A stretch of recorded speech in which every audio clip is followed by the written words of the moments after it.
Yes. Hello, I'm Marilyn Hamilton, and I'm one of the co-founders of Living Cities Earth. And I'm joined today at our Earth Day Summit with Marina Demchenko, who is also one of the co-founders of Living Cities Earth. And we're just delighted to have as our guest, Daniel Christian Wahl. And so I'd just like to introduce Daniel and let us know what kind of a very exotic and global background he has. Daniel was born in Munich in 1971, and he grew up in Germany. He has degrees as a biologist and a zoologist from University of Edinburgh and the University of California, Santa Cruz. He also has an MSc in holistic science from Schumacher College and a PhD in natural design from the University of Dundee. Daniel has taught capacity building workshops on a wide range of sustainability issues to local authorities and businesses. He's worked with the United Nations Institute of Training and Research, UNITAR, and the British government's UK Foresight. He is a LEAD, a LEAD International and Clear Village member, and he works with companies also like Camper and Ecover and Lush and the Tourism Innovation. I know Daniel through his connections with Findhorn, where I actually live in the Eco Village, and he was the director of Findhorn College between 2007 and 2010. And during that time, he helped to create an MSc in Sustainability Community Design with Heriot-Watt University. Daniel is a fellow of the RSA, the Royal Society for the Encouragement of Arts, Manufactures and Commerce, and is also a Findhorn Foundation Fellow. Daniel has been very much involved with Gaia Education, and he trained trainers for their Eco-Village design education, what is affectionately known globally as the EDE program. Daniel now lives on Mallorca. He has co-founded Biomimicry Iberia in 2012, and also the IED, the European Institute of Design in Madrid.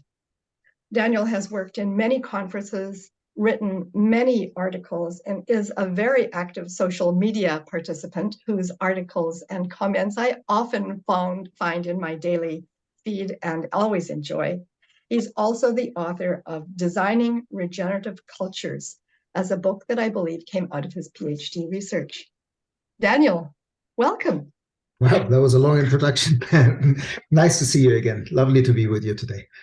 Yes, well, for the whole Living Cities Earth endeavor, which is a new collaboration that now has connected over 50 people around the world, I thought it would be very interesting not only for the co-founders to learn a little bit about you, but also the viewers of this recording. So Daniel, we have many things in common in our love of being able to think of the Earth and actually experience her as a living being. And I have been attracted to your work also because you have used an integral model to be able to presence multiple realms at once. And there's another sort of very interesting connection through the biomimicry work that you've done to bees. And there's a bee person that I'd like to invite you to comment about, and that's Patrick Geddes. So Patrick Geddes actually studied not only humans in cities, but also bees, and was a very early person to use biomimicry to try and understand how do humans connect their lives and their cities to their bioregions. Would you like to tell me why you were attracted to Patrick Geddes? Well, that's a wonderful place to start because I think it's really instructive that sometimes people are 100 years ahead of their time. Geddes wrote a book, Cities in Evolution, in 1910. He was originally a biologist. I got into him partially because I studied at Dundee University, and he helped build Dundee University and was the first professor of biology and botany there. But he didn't live in Dundee. He lived in the old town of Edinburgh. And at the time, the old town of Edinburgh was still the slums. It was where the lowlifes lived. There was prostitutes and gamblers and thieves. And he, to some extent, invented the process of gentrification in cities by moving straight into the slums and then convincing the city to let him use an old building to invent what became student housing. So he took one building and made it available for students, and then got the students involved in whitewashing the walls and working with the people in that barrio, in that area, to clean it up, to make little gardens, to just basically make it more livable. And in doing so, he then began a process that transformed this heart of Edinburgh, the Royal Mile, and below it, the Cowgate, into what is now this beautiful city that millions of people come and visit. And another example of Geddis's genius is also in that area, where he created what's called the Outlook Tower in Ramsay Gardens, which is right at the castle esplanade. Like if you walk down from the castle on the left, there's a tower. And in that tower, Geddis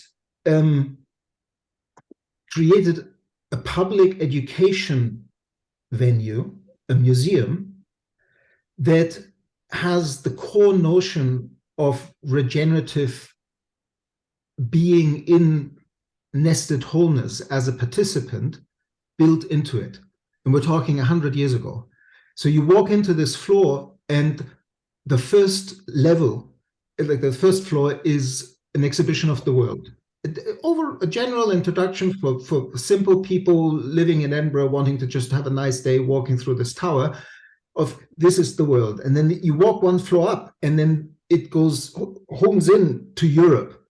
And then it homes into Great Britain, and then Scotland. And then on the top floor of that building is a camera obscura, which was high-tech at the time, that shows you the city of Edinburgh. And the salutogenic nested design intention behind creating such a thing, that in a very simple way helps people to locate themselves within nested wholeness, is so ahead of its time. And the very fact that what you were alluding to is that Geddis, as a biologist, ended up being also credited for being one of the founding fathers of sociology and of town planning. And that once he gained a little bit of traction in Scotland, because he was so culturally creative, he also is intimately involved with something called the Celtic Revival in Scotland, which was the arts and crafts movement what's the other famous Scottish architect of the arts and crafts movement? Just Glasgow School of Art is built by him. I'm just losing the name at the moment. But anyway, he in this Celtic Revival, he understood that if you want to change culture, you have to change it through arts and crafts and theater and dance and all forms of cultural expressions.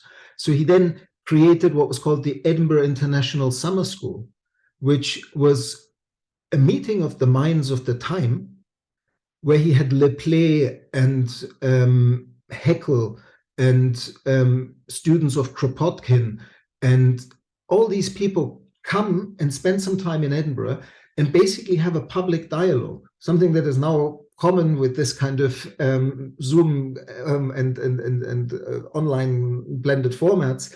But the fact that people had intellectual conversation in front of an audience where people could just come in, no entries charged, is so ahead of its time.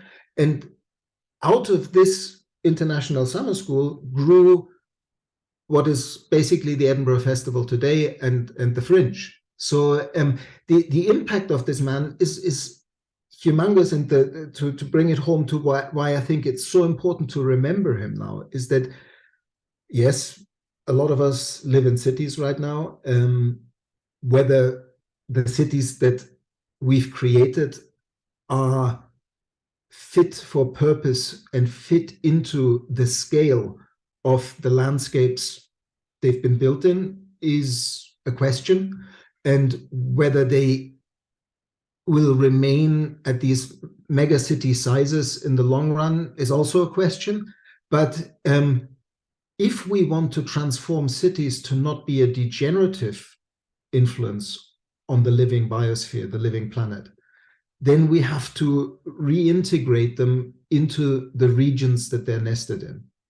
And Geddis understood that. There's something called the valley section that Geddis drew, and that there's actually a stained glass window in Ramsay Garden in that museums of the valley section, which shows the mountains, the river, and the city and the sea, and basically locates the city in the bioregion, and then looks at where do the minerals come from, where does in his day the coal come from, the timber come from, the basic raw materials of provisioning the city, and plan the city within the context of its material and energy footprint, and carefully look at the flora, the fauna, the hydrology, the geology. Geddes critically influenced Mumford, and Mumford's thinking was the spark when the young Ian McHarg, after being a military, like a Green Beret in the Second World War, did some training for veterans that happened just after the war. And it was basically Geddesian students that were training these war veterans in urban planning, the first town planning course. And that's where Ian McHarg developed his approach, or continued to develop the approach that Geddes already was talking about, which was the overlay section of landscape architecture, that you have to plan cities and landscapes with geology, the different layers in mind. He just used acetates, overheads, to put them on top of each other. And that then developed into global information system, the GIS software that is now used in planning everywhere. So Geddes has fundamentally influenced how we think about cities. But what we've forgotten is that at the beginning of all this is that you have to plan cities in the regional context. You have to plan cities within the living fabric and context that they're nested in. And that's also the fundamental difference between sustainability and regeneration. Sustainability is an abstract conversation around solving global problems. Regeneration is a participatory collective exploration in a specific place of how to participate appropriately in the nested complexity that we're now facing. And it fundamentally flips solving problems and solutioneering into exploring local potential with the people in the place, that you can only work with regeneratively if you talk about it in the specific and not the general. So all kind of master planning, blueprints, and copy-paste approaches of sustainability are just simply bound to fail in that way of thinking. Thank you. Thank you. Woo, that was quite a riff. Oh, yes, but if anybody you were going to riff about, it would be Geddes. I was introduced to Geddes through, I don't know if you know Dr. Ian White, who I met in Canada, that is now in Edinburgh. And so he introduced me to Geddes. And there's many times that I feel like I've somehow tapped into that energy field, because even with the attraction with the bees. And from what you're saying, he was so far ahead of his time. I was amazed, because I think it was about 1890 that he coined the term think global, act local. And it's like, what? That was coined here in Scotland and in 1890, not sometime in 1960 or 70. It's not a Greenpeace slogan. Just amazing. And also that he was not really respected so much at home, and he went out to India and did a lot of work there, and Jerusalem. So he actually had to go and get his global creds in different places than here. But we would not recognize, as you say, the Royal Mile in Edinburgh if he had not done what he had done and completely rehabilitated and restored and it regenerated to another level. I think recalibrated the whole place. So thank you for sharing those pictures and images. And this idea of the regeneration kind of links to Marina's questions and curiosities about how do, you started to talk a little bit about the difference between regenerativity and sustainability. Marina, did you want to step in and ask your question that was really stirring up a little bit of conversation amongst even our Earth Day Summit group, because you had commented on some of our terminology being used regarding sustainability versus regenerativity. And both Marina and I are both regenerators. So Marina, did you want to ask Daniel a little bit about what your curiosities were about regenerativity? Yes, thank you so much for this trip to the past, because I've heard about Geddes, but I didn't know so much about his contribution, and it's absolutely incredible and amazing. And I just wanted to maybe to clarify, and perhaps it could be some sort of the guidance from you on how do you see the evolutionary transcendence from the basis of sustainability could be provided in order to come to the regenerative approach, in order to understand not only what's the difference, but how we can evolve to the understanding of the regenerativity in many different approaches, be it industrial development, economic development, social development, first of all, and of course everything which is connected with as we say it in Living Cities Earth, human and well in harmony with each other and nature. What should be done? What do you think? How we can transcend to this new understanding of regenerative approach instead of sustainability?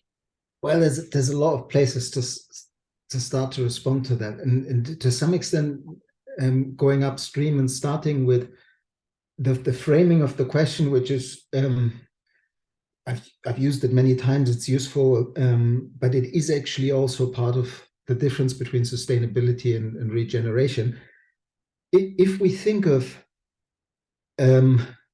what we need to do now with regard to creating living cities, Earth, like a planet where cities have a salutogenic, health-generating influence on the places, their local footprint, their regional footprint, and their global footprint. Then, of course, it's a transition from where we're at now to where the situation might be realized.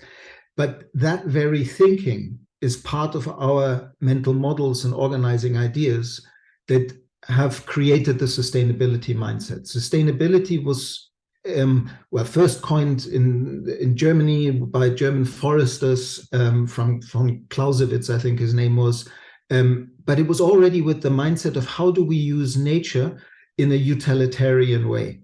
Like how do we grow our diverse forests in such a way that we can sustainably harvest from them? And how do we replant and not deplete the forests? That was the intention back then.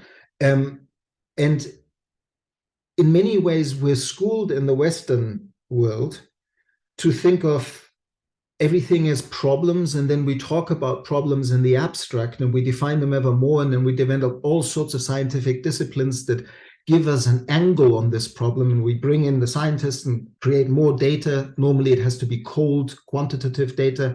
And then once we've defined this really abstract problem, we've identified how it shows up everywhere around the planet, but then we take it into the abstraction again. Oh yeah, it's a problem you can see in Rio de Janeiro and in Shanghai and in Tokyo. And then we bring in the engineers, the designers, the innovators to define solutions about these abstract problems in the abstract.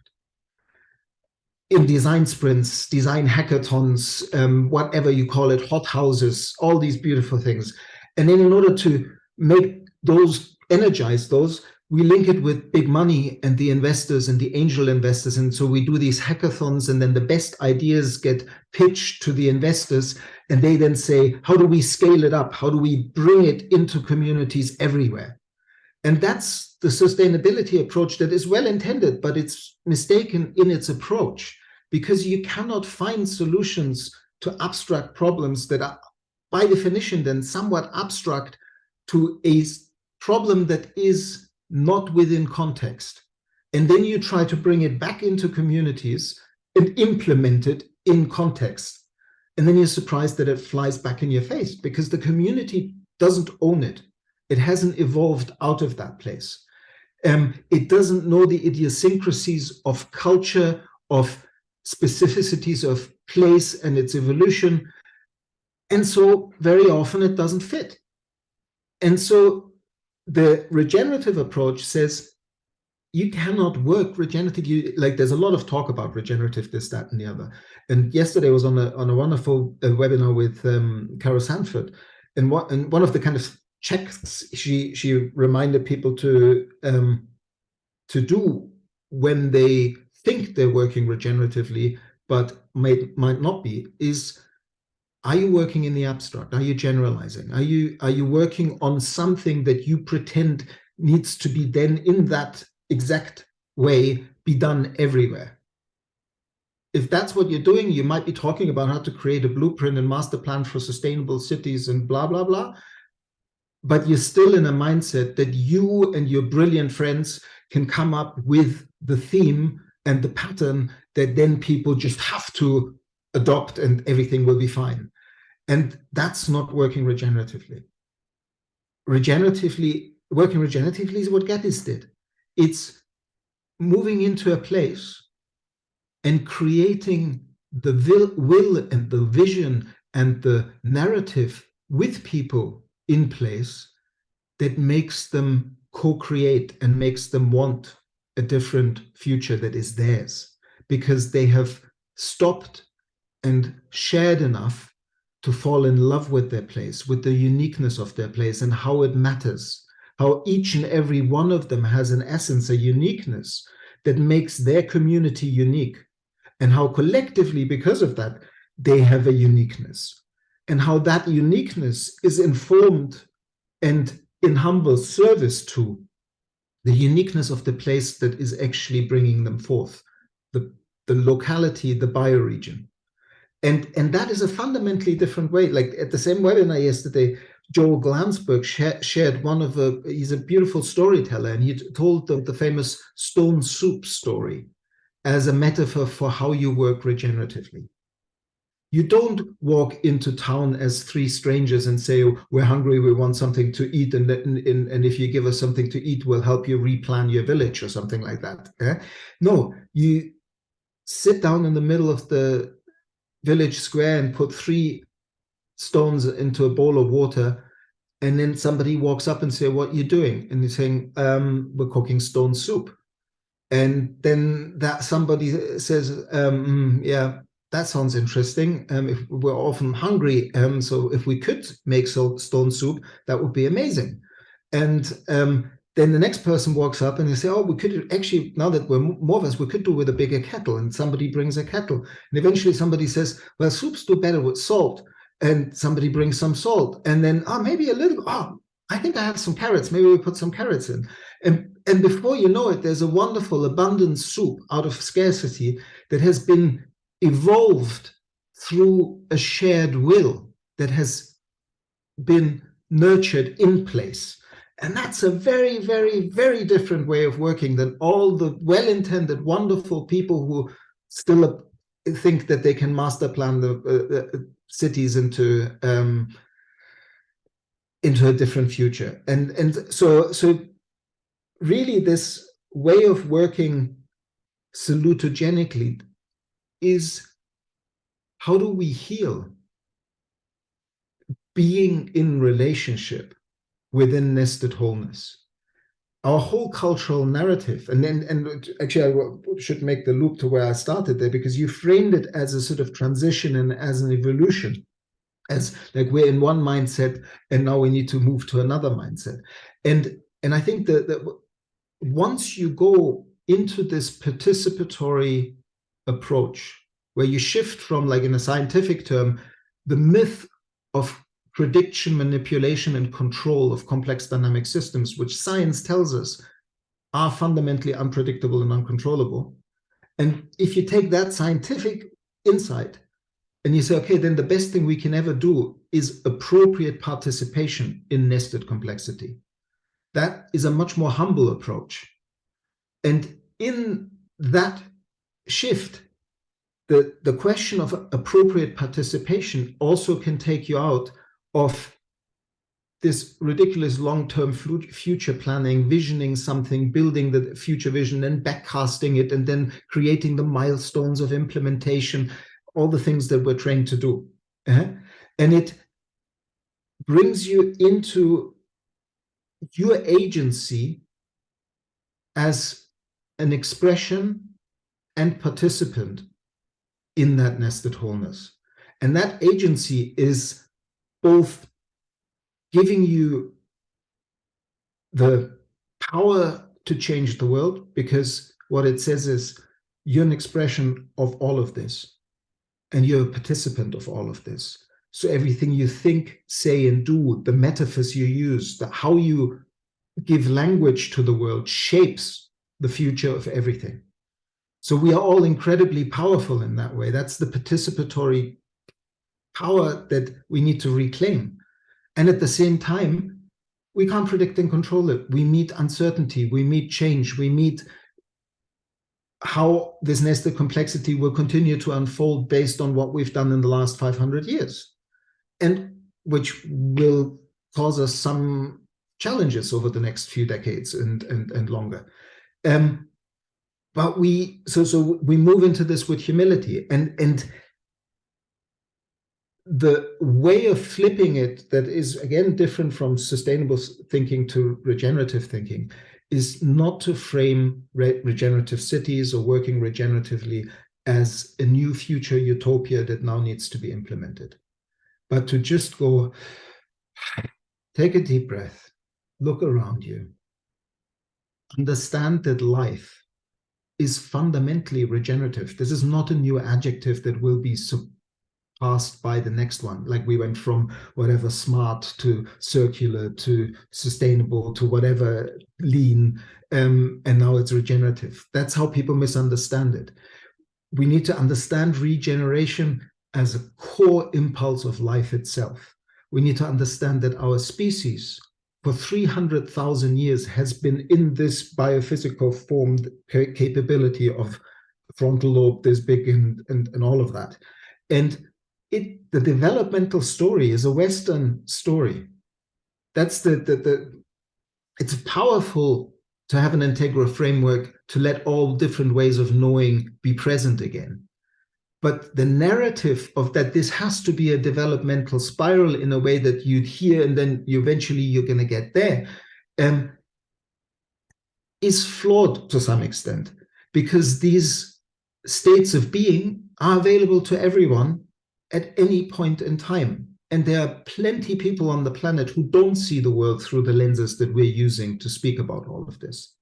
And so if we come really back into the participatory power of nested complexity, of us being shapers, co-creators of the future, then it's really look around you and see that there's regeneration going on everywhere.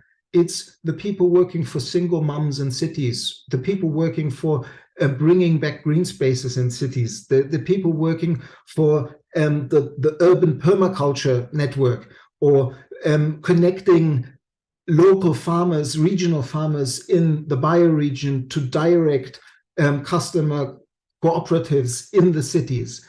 The regenerative impulse of life itself is coming through everywhere, because our species' inheritance as being indigenous to life, expressions of life, everywhere around the planet, our indigenous ancestry has held that nested wholeness as sacred and has understood our roles and responsibility in it. And we need to recover that ancient knowledge and see that all around us regeneration is happening. And then suddenly the way we work is unveiling something that is already happening, connecting the pieces within that nested complexity so they can begin to see each other again and begin to form a narrative where it's not siloed like our Western thinking has made us think of everything. Oh yeah, these people just talk about badges, and these people just talk about permaculture, and these people just talk about single moms. And also, don't they see it's all about badges? It's not about single moms. And we need to overcome that and see that we're actually all working on the same healing of place, the love for a place, the biophilia that is at the core of understanding that the only way you can express your individuality in what our culture holds so highly is in service to nested wholeness. in service to your community, in service to life. And that's ancient wisdom. That's how the Vedanta has reconciled the ego to eco tension into seva, service to life. It's not about going from me to we. That's another swing of the pendulum. It's about integrating the me healthily in a we that understands that the only way I can serve me is to serve the collective, social, ecologically, and economically.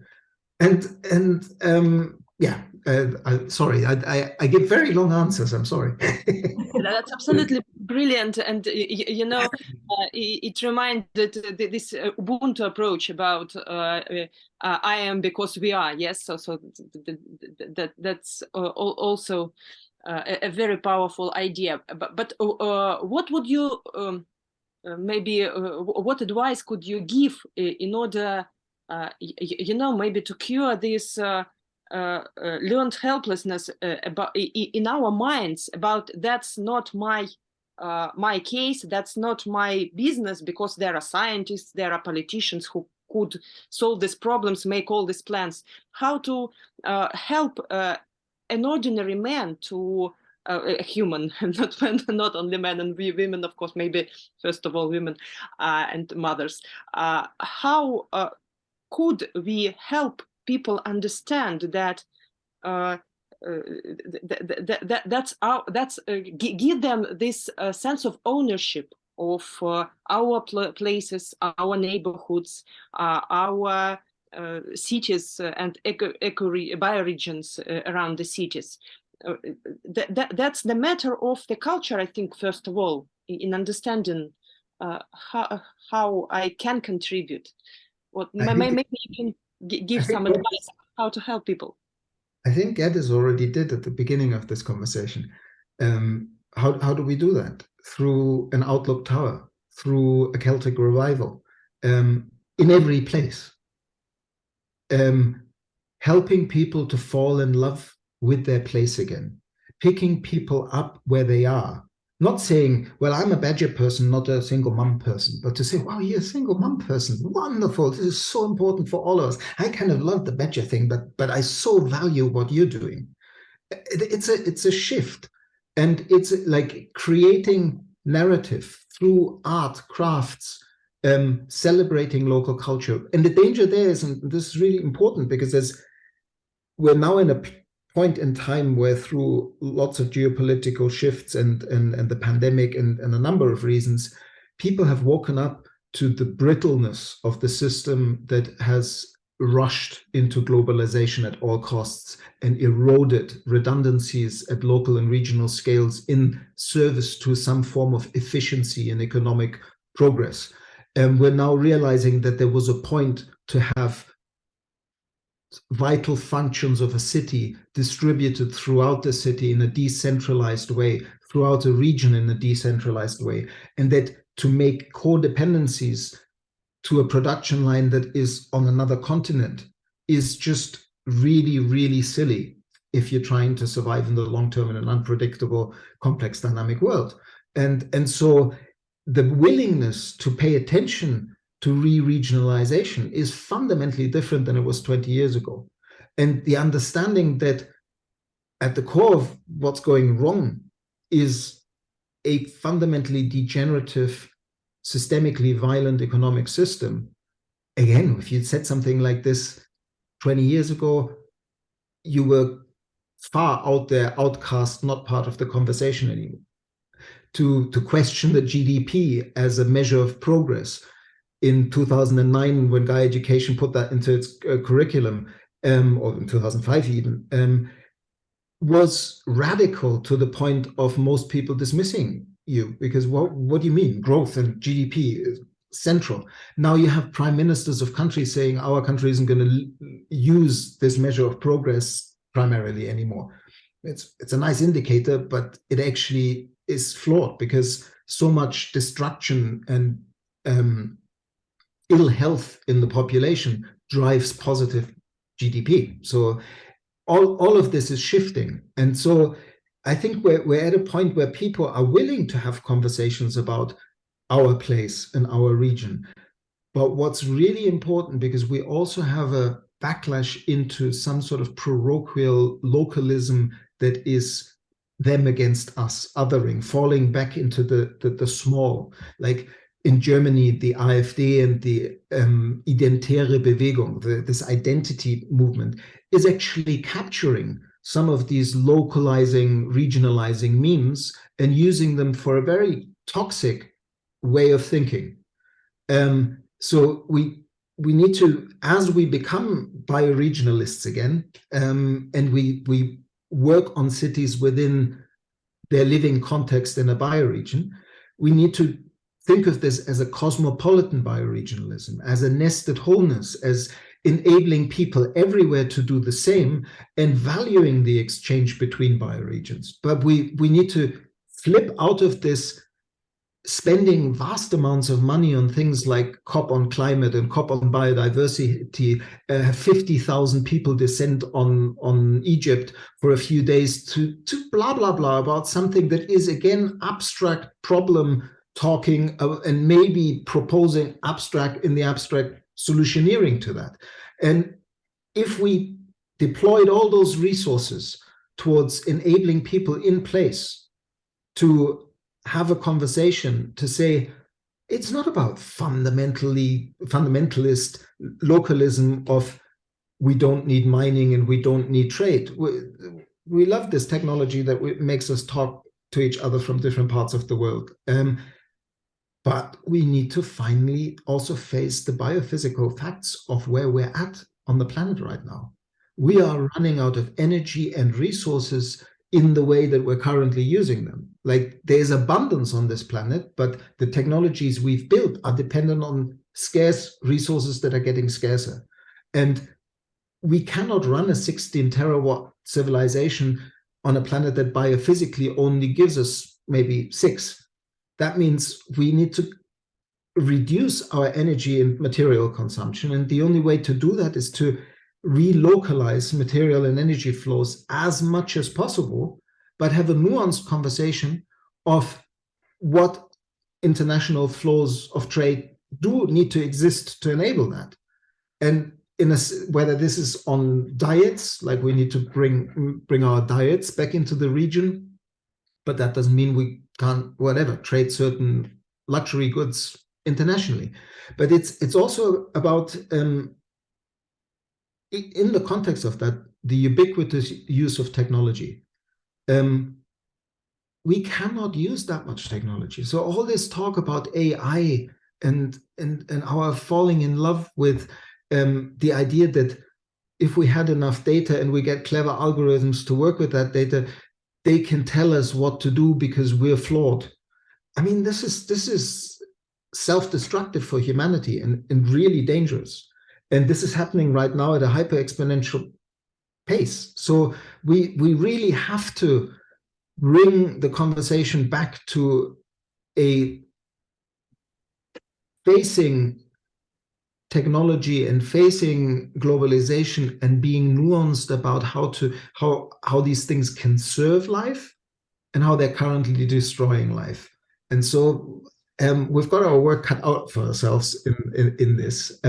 But again, even in framing it this way, I just made the mistake of leaving it in the problem space. And I think that what we need to really do is to bring it into the specific off place and start seeing that we can and we are living, and a lot of humanity is living in a very different way. We're still extremely colonialists in the way that we talk about all this, because we're thinking of it just from our Western perspective, and there are alternatives, and that's what was my critique with regard to the integral thing, that if we get too much into this developmental thing and not into realizing that different ways of knowing and different ways of being and seeing are co-present in the world, and we just make them visible again and unveil them, then we're already far than half of the way there of creating the regenerative future that we want to create, because it's actually all around us, because it's the core of what life does.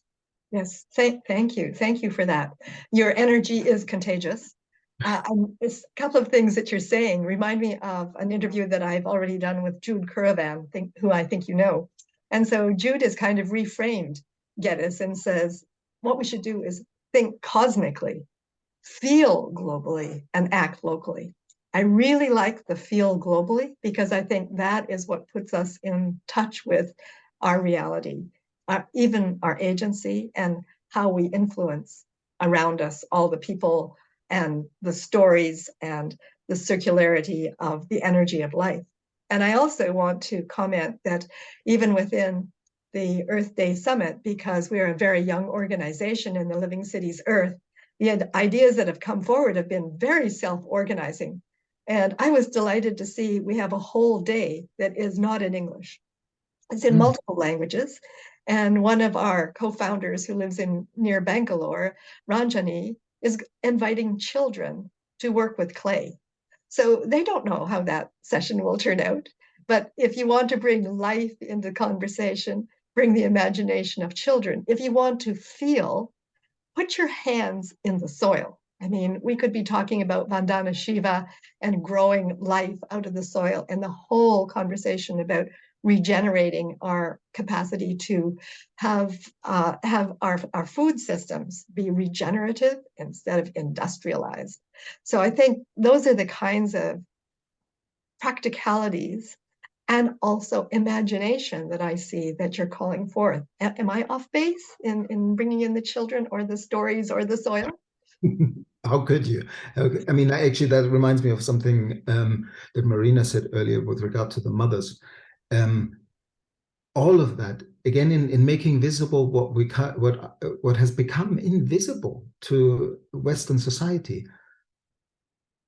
The core function of nurturing life is not valued in our economy. Mothering, taking care of the elderly, intergenerational exchange between grandmothers and their grandchildren. All of that is in the non-economically clocked part of the system. So we made life's regenerative activity not count. That is, and what you're speaking to with all three of those is exactly that. The children and the land. Like, again, we underpay and overexploit our agriculturalists, farmers, as the undereducated purveyors of a cheap resource.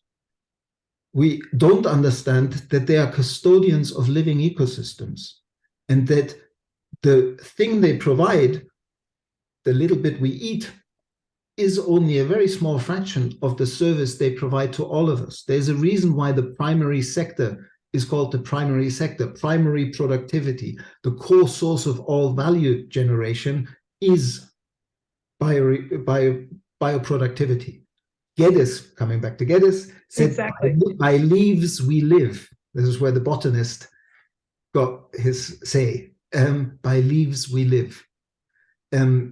That's what we have to understand. We need to regreen our cities. We need to regreen our planet. We need to reforest. The half of the global forest has been denuded in the last 100 years, in the last 5,000 years, actually. And again, that journey is a journey that is only 5,000 to 10,000 years old. Before that, our ancestors, every human being, was part of a group of people that understood themselves as expressions of a living bioregion, moved migratorily through that bioregion and disrupted it in a positive way, had a salutogenic, life-generating influence on that ecosystem and made it more abundant. We now have the research, the wonderful research of Lila June on North American sites that were carefully nurtured into higher abundance by Native Americans. The way that she, in her research, points out that the story that the Indians followed the buffalo is actually the wrong way around. The buffaloes followed the Indians because they practiced a way of seasonal disruption and migration that made the prairie more abundant for the buffalo, and then harvested some of the surplus in deep reverence of these animals.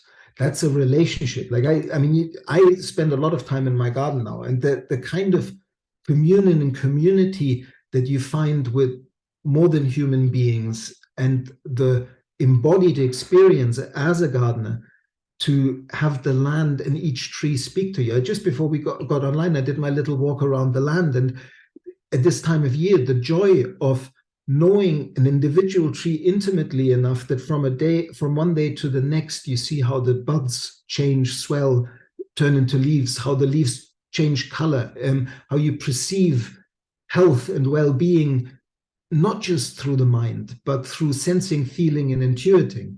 That's the kind of invitation as we come back into our regenerative power. We also need to reclaim our human capacity, because we've been so in our minds that Jung talked about 4 ways of knowing: sensing, feeling, intuiting, and thinking. Everything we've framed in language right now has most people in the thinking space. But because we're passionate for what we're doing, they also feel something. And it is actually that feeling that really makes a lasting impact. It's not the blah, blah, blah. And so how do we come back into relationship with each other and relationship with the more than human world, where we value our capacity as living participants and expressions of this nested wholeness? The reason why we can feel like that is because we're not apart from it. We're expressions of it. And that, for me, yeah, like Jude's, I love what you like Jude's extrapolation of Geddes' think globally, think cosmically, think cosmically, feel globally, act locally. Exactly, but it's also, you could say, you need to think, act, and feel locally, all at globally, once, and cosmically. That's the co-presence of that, because ultimately, of course, there are always larger realities that we're nested in, and it helps us remind and put ourselves into context. But right now, I feel that, again, the danger of this evolutionary model, to some extent, is that we can disappear into a sort of esoteric, out of the immanence of the body conversation of the cosmic. And what we really need to do is to come into our bodies again and understand that we are expressions of a larger being that is Gaia, the living planet, but that even that larger being is nested in a much larger system, and that even thinking of it in those terms, where objects are nested in objects, because is just a way of thinking, and that the real change is happening even beyond that in the non-material realm. But where do you start? Because we were saying, how do you involve simple people? Maybe not with the cosmic story first, maybe with something that is really relevant to them, and then bring it back. But it's simple things like just having a thought there with regard to cities, the light pollution, like the work of bringing cities back to a level of using light wisely, that you can see the night sky, would make such a difference in this cosmic connection. Because along the long journey that we've had in this form as Homo sapiens, we've sat around in circle looking at the night sky, and you can't do that without feeling small and insignificant for a while. And that feeling small and insignificant makes you wonder the questions of who are we, where are we going, where do we come from, what is this all about? And if as a culture we don't ask those questions, we lose our way. And that's what we've done. Yeah, once more, you again stimulate all kinds of connections as you're sharing your impressions and thoughts and feelings and sensing. And I'm remembering some work that I've recently just encountered with Ian McGilchrist. I don't know if you know his work, where he's basically saying right brain, left brain. Actually, we have given our left brains all of the privileges when in fact it's the right brain that's doing all of this connection and patterning, and that really the sequence of how I understand what he's suggesting is it should be right brain, grok it, left brain, analyze it, and then come back to the right brain and release it into a much more generative, regenerative space in the world. So I feel this is really good, wise instruction to us in the West. And I also am remembering how Aurobindo has influenced me to think of cities. So you take Geddes and go to India, and I don't know if the two of them ever encountered each other, but Aurobindo, again, very early in the 1920s, he proposed that there was a right size for cities. And the right size he suggested was about 50,000 people. Horrible. A little note to file, there's about 50,000 bees in a wild beehive. Oh, isn't this interesting? Now, if you do the math in India, if there were only cities of 50,000, and you went forward to the time now, there'd be a little bit of short of maybe a million or so people wouldn't have a place to stay because of his math. But the thing that I understood about his intention was two things. One was that individuals are connected to each other and their bioregion at that size. They become very intimately aware that they're not some separate place that's been stuck on a particular region. And then the other thing that he invoked was something that he called a karma yoga. I have taken the liberty of creating a care-ma yoga. So I say that one must care for itself so that you can care for each other. And altogether we care for our places, and altogether we care for the planet.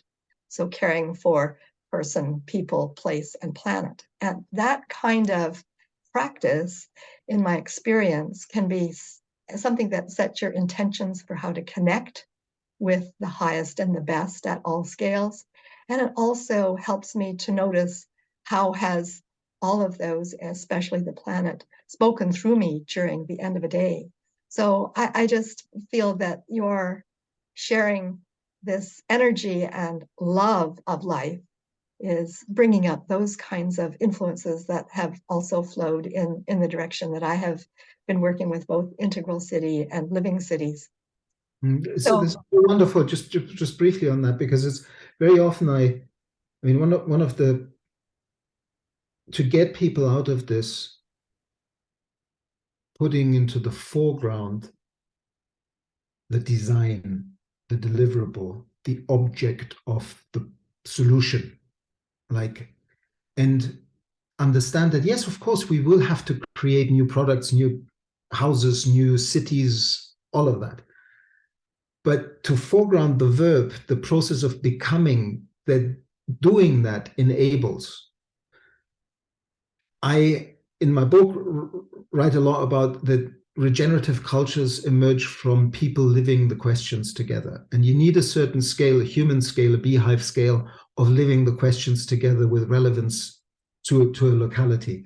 And the most powerful questions that I think we need to ask in this daily practice, humble apprenticeship or pilgrimage of appropriate participation, is what you were just referring to. A friend of mine called it the triethica, but it's actually something that you find in every indigenous practice around the world, that you ask for any major decision of what to do in your life, does it serve myself? Does it serve my community? And does it serve life? Three simple questions. They're somehow also at the core of council practice. And you have to have three good reasons on each of the three levels. It is never enough to have good reasons only on one of those levels. This, on the one hand, says to the greedy self person, I need to consider the community and the planet, but it also says to the passionate activist trying to serve people and planet, remember yourself. Otherwise, you won't do this for very long. And this is a marathon, not a horse race. We need to take care of ourselves. And so, yeah, it's wonderful that you bring that into the working with cities, because I think these are, like, we have been given the original instructions. It is all there. We know how to participate appropriately in nested complexity, but we've now have the hard challenge of how do we harvest the best of enlightenment, modernity, technology, and science, and the thinking mind, and reintegrate it into the fullness of our being in that way. And we will need bridge memes. Like, I love Ian McGilchrist's work, but I hesitate. Like, I studied neuroscience. The dualistic left, right, and male, female, there are just so many memes still in that like the metaphors he used to explain this. And neuroscience shows that there's plasticity between the brain. If you have an accident, the right brain can take over left brain functions, and the left brain can take over right brain functions. So very useful narrative that has meant a lot to a lot of people, but we are always trapped in language. And that meta perspective of understanding that precisely because we're always trapped in language, we need to do what you were alluding to. We need to trust our sensing, feeling, and intuiting more. But we also need science to help us create intersubjective consensus on how to bring sensing, feeling, and intuiting into the world responsibly. Otherwise, anybody who says, "Oh, I had a vision and we should all do that," could become a demagogue and get others to follow him. Thank you, Daniel. I think one of the things we share is the awareness that in order to impact a system, one nudges, one sort of pokes it and notices how it responds and be responsive to the system. And I know that we could go on for another hour, but in respecting your time, I'd love to have another conversation about your experience of community on Majorca and compare it to the sense of community I have here in the Fintoren Eco Village. And so thank you so much for your contribution to this Earth Day Summit and all kinds of provocations. Marina, do you have a last word that you'd like to give for Daniel before he departs? Well, I'm saying goodbye with the deepest sense of gratitude to you both for this wonderful conversation, because I'm smiling in my heart and on my face. And you know, your answer that we should the main recipe is love. To fall in love in the place is what for the place, yes, is what I am taking with me in my heart, and as an advice for many people who really want to make our places flourishing and thriving in harmony with nature, not only in our egocentric goals, but serving for the planet. So love is the answer, and it's so simple and it's so powerful. Thank you for that. And it's our natural state of being. That's so you can kindle it. It's like a little glimming flame that all it needs is a bit of oxygen. And in every place, that's what Geddes did. He went into the old town of Edinburgh and said to the people, this place doesn't need to be a slum. This place doesn't need to stink. This place doesn't need to make you feel you can't go out after 6 o'clock at night. And by people saying, yeah, actually, I love this neighborhood. I love these people. I've lived with them all my life. And taking pride again in that place and caring for it. That's that. And we can do this everywhere. But we have to do it together, and we have to stop the inequality in the world and be like. Another thing that Geddes was leading in is he had a lot of privilege, but like we all do in this world. We wouldn't be using this technology if we didn't have privilege, talk at this educated level. But it's not about feeling bad about your privilege because other people don't have it. It's about what you do with your privilege and how you bring it into service of self, community, and life. And that's what Geddes did beautifully. And his agency, his caring, loving intention, his last book was called Towards a General Biology of Life. He tried to really understand how do we integrate humanity back into the regenerative living cycles of a living planet cities. And for me, that's what we still need to do. And if you do work that 120 years later, 3 people can have a passionate conversation about, then you've created a meta design, a living meme that is actually salutogenic, that is healing the planet. Geddes' work is still going on designing, and because it is part of an ancient lineage, it's part of the original instructions. And love is the easiest entry point. Love, place, and people. Yeah? And it translates across all cultures and comes from the globe herself. So happy Earth Day. Happy Earth Day. Thank you so much for this conversation. I really enjoyed it. Likewise. Thank you, Daniel. Bye-bye. Bye-bye.